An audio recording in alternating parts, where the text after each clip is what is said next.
बहुत पुरानी बात है। पदमपुरी नाम के राज्य में प्रेमदत्त नाम का एक राजा राज किया करता था।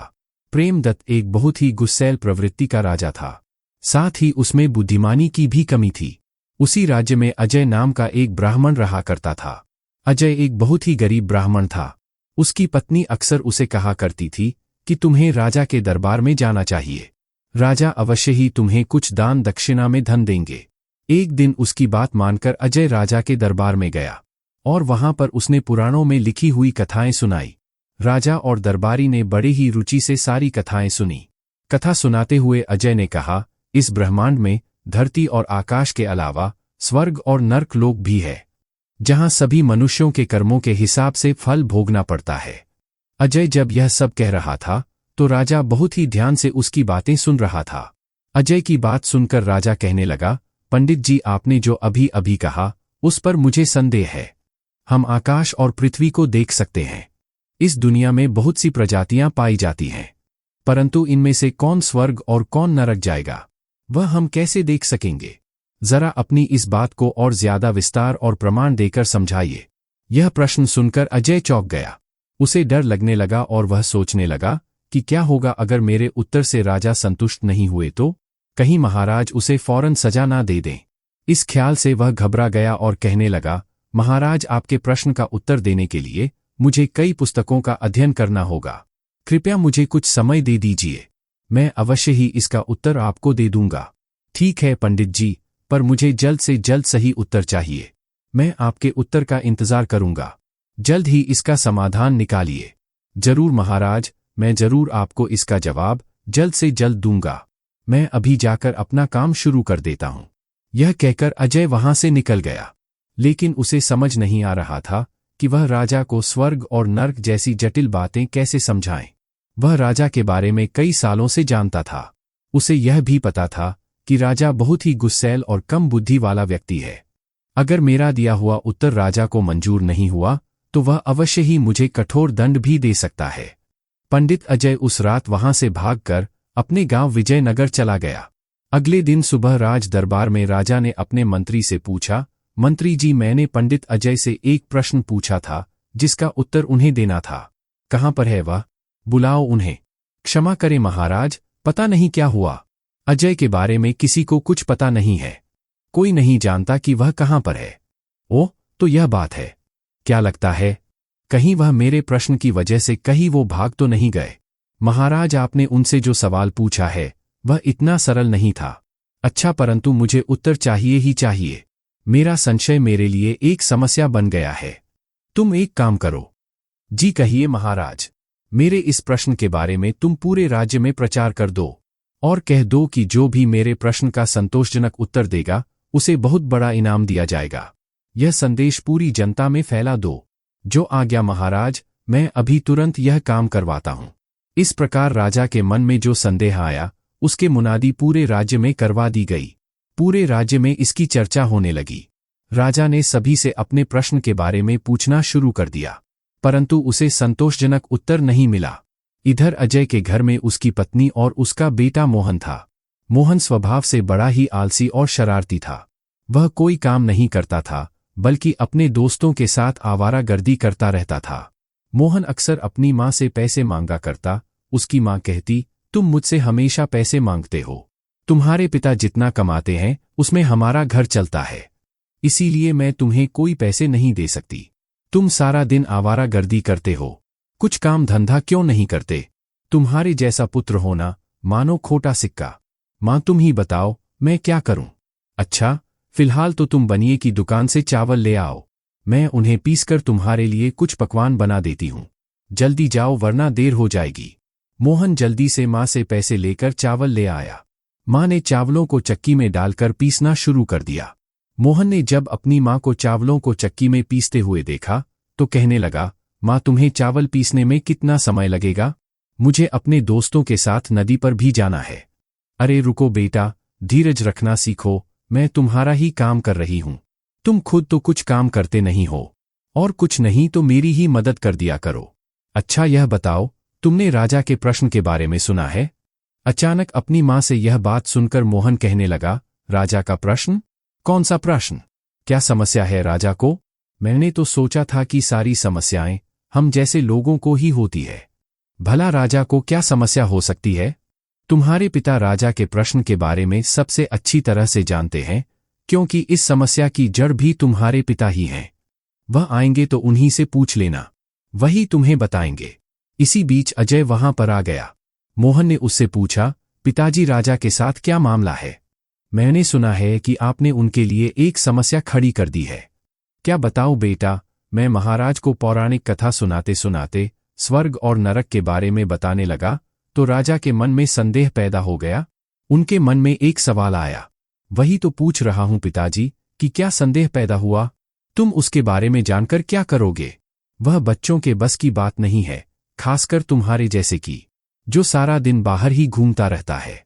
अजय ने जब यह कहा तो मोहन की रुचि इस बात में और भी ज्यादा बढ़ गई। वह जानना चाहता था कि समस्या क्या है। अरे पिताजी, पहले आप बताओ तो सही कि बात है क्या? चल ठीक है, तुम नहीं मानते तो सुनो। महाराज चाहते हैं कि उन्हें स्वर्ग और नरक के बारे में विस्तार पूर्वक और प्रामाणिकता के साथ बताया जाए। राजा यह सब जानने के लिए बहुत ही ज्यादा उत्सुक है। तब मोहन की मां बीच में ही बोल पड़ी, सुनो मोहन, तुम इन सब बातों की फिक्र मत करो। इसका जवाब तो तुम्हारे पिता भी नहीं दे पाए, तुम कहां से दे पाओगे? चलो तुम थोड़ी मेरी मदद कर दो, तब तक मैं तुम्हारा नाश्ता बना देती हूं। यह कहकर मोहन की मां ने चक्की का ऊपर का पहिया निकाला और किनारे से आटा इकट्ठा करने लगी। मोहन ने देखा कि उसमें से चावल के कुछ दाने कुचल गए थे और कुछ दाने साबुत थे। तुरंत मोहन के मन में एक विचार आया और वह बोला, मां, राजा की समस्या का हल मिल गया है मुझे। मैं आज ही जाऊंगा और राजा की समस्या का हल कर दूंगा। मोहन के माता पिता उसकी बातें और आत्मविश्वास को देखकर हैरान थे। पिता बोले, क्या कहा तुमने? जवाब ढूंढ लिया? जब मुझे इसका जवाब नहीं मिला तो तुम्हें कहां से मिल गया? बेटा, तुम राजा को नहीं जानते हो, वह बहुत ही गुस्सैल है। अगर उन्हें तुम्हारा जवाब पसंद नहीं आया तो तुम्हें कठोर दंड भी दे सकते हैं।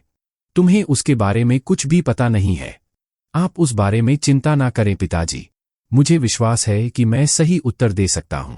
आप बिल्कुल निश्चिंत रहिए, मैं अब महल जाने के लिए निकल रहा हूं। अगले दिन राजा दरबार में बैठे थे।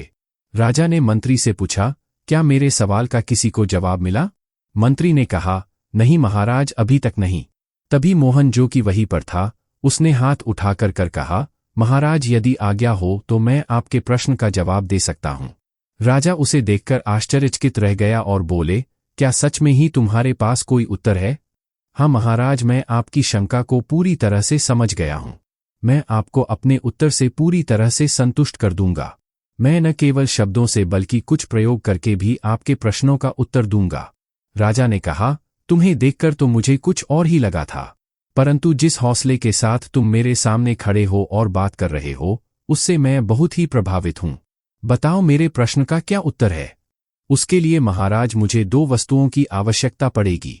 बताओ तुम्हें क्या चाहिए? मैं अभी इंतजाम करवा देता हूं। महाराज, आप मुझे एक चक्की और कुछ चावल दिलवा दीजिए। इन दोनों वस्तुओं की मदद से मैं आपके प्रश्न का उत्तर दे पाऊंगा। राजा ने मंत्री को आदेश दिया, मंत्री जी, इस युवक को जो भी चाहिए उसका तुरंत इंतजाम किया जाए।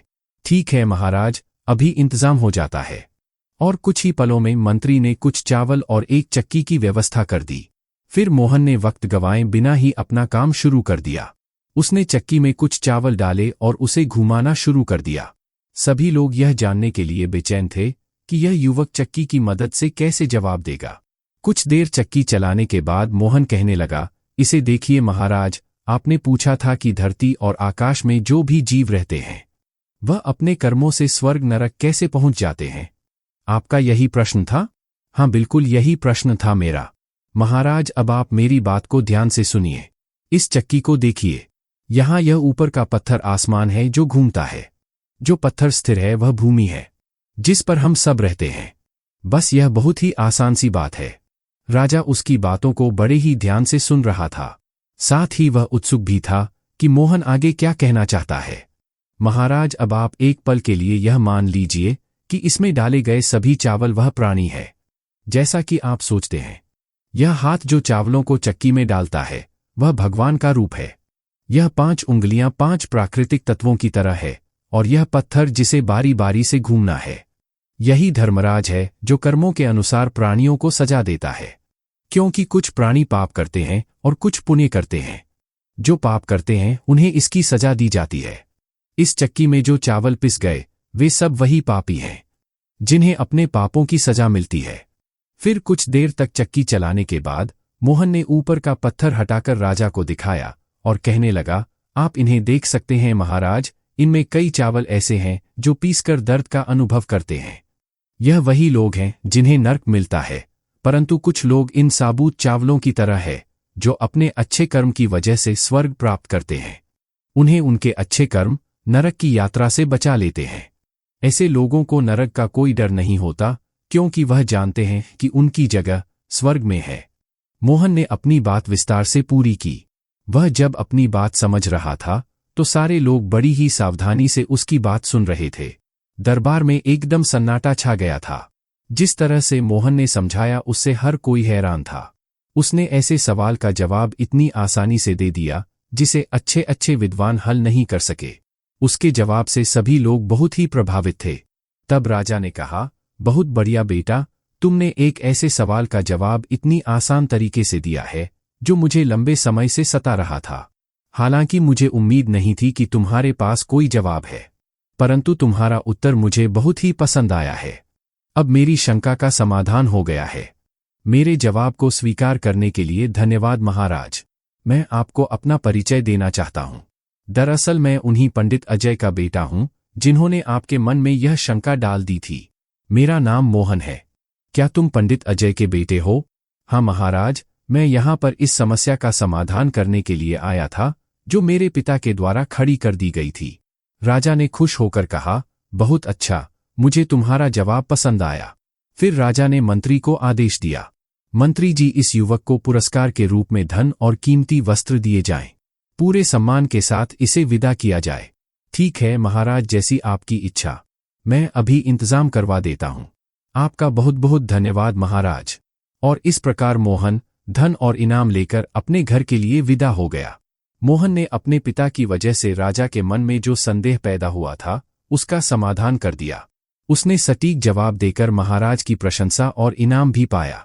वह अपने पिता से भी ज्यादा बढ़कर निकला। तो दोस्तों, ये कहानी आप लोगों को कैसी लगी? कृपया अपने विचार कमेंट्स के माध्यम से जरूर दें।